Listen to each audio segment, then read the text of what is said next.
How do we begin to understand in our Christian lives when things seem to go against us, when life seems to be full of struggles, when things don't seem to be going well at all?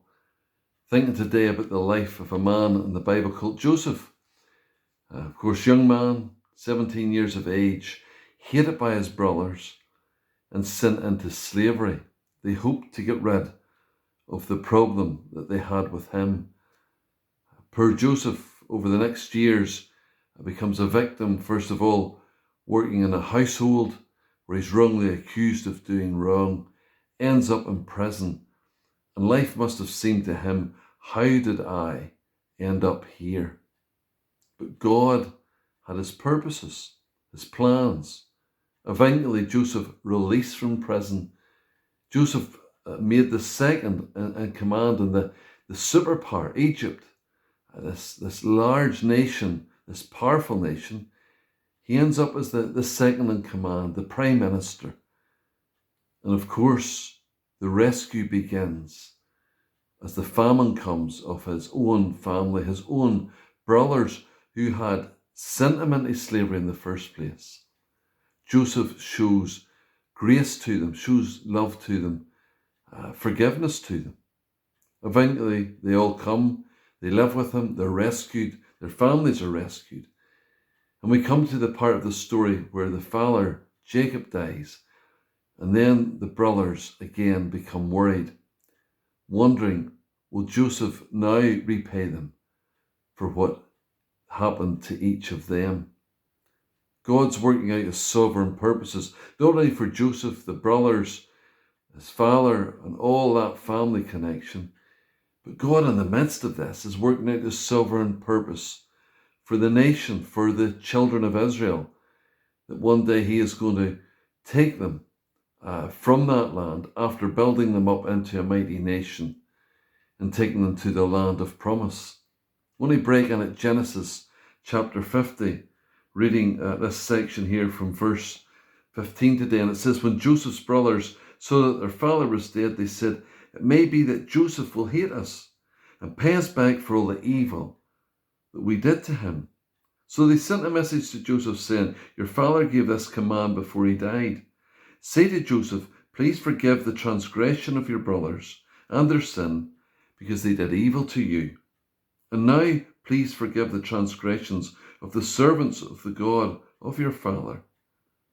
Joseph wept when they spoke to him. What care here he had for them.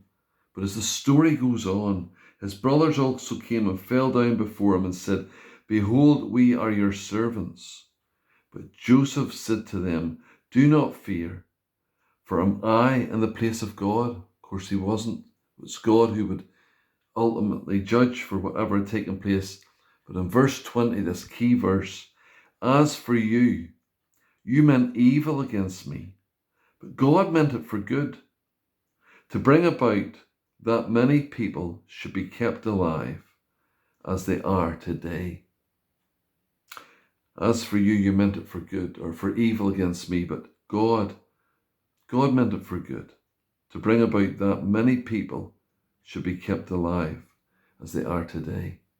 God using the situation where the evil comes in and where Satan would come in and try to do evil against us, bring wickedness even against us. But God works out his purposes for good. And we can see that often in the world around us. Romans 8 and 28 and 29, those famous verses, looking at, and we know that those who love God, all things work together for good, for those who are called according to his purpose. For those whom he foreknew, he also predestined to be conformed to the image of his Son, in order that he might be the firstborn amongst many brothers. God working out his purposes for good in all our lives. As a believer today, maybe you're going through those struggles. And you've got the questions, and I'm not trying to make this easy, that God works all things perfect, that everything turns out good in the end. that we rejoice. Maybe you're in the midst of illness, financial difficulties, just family concerns, whatever it happens to be, and you're wondering what's going on in my life. What is God doing in my life? I seem to be afflicted rather than seeing any good. And yet God is working out his purposes in this world, but also in each of our individual lives. There's a lovely hymn that talks about, even when the enemy means for evil, you turn it for our good. You turn it for our good and for your glory. Even in the valley, you're faithful. You're working for our good. You're working for our good and for your glory. God was doing that in Joseph's life, that he, God, would be glorified even through the situation. The nation would be built over the coming years. And one day that nation and the Exodus would leave to head to the promised land. In your life today, even when the enemy means things for evil, God is turning it for our good. We worship a sovereign God as he works out his purposes in our lives. In many ways, through the difficult times, doesn't it make us turn even more to God? Doesn't it make us turn to the one who loves us with that everlasting love? And if you're not a believer today, how do you work out your life in the midst of all the struggles and sufferings maybe even you're going through, or people you know going through? Not knowing this God who is with us, who says he will never leave us nor forsake us. And in the end, the good that he's working out is eternity for the believer in Christ, where there'll be no more pain, suffering, death, but we will be with the Lord forever. Be encouraged today, even in those words again in Genesis chapter 50. As for you, you meant evil against me, but God meant it for good, to bring about that many people should be kept alive as they are today. Thank you very much once again for listening, and may you be encouraged in the circumstances of life to see the God who is working it out for his good, for our good, for his purposes, and for his glory. Thank you for listening.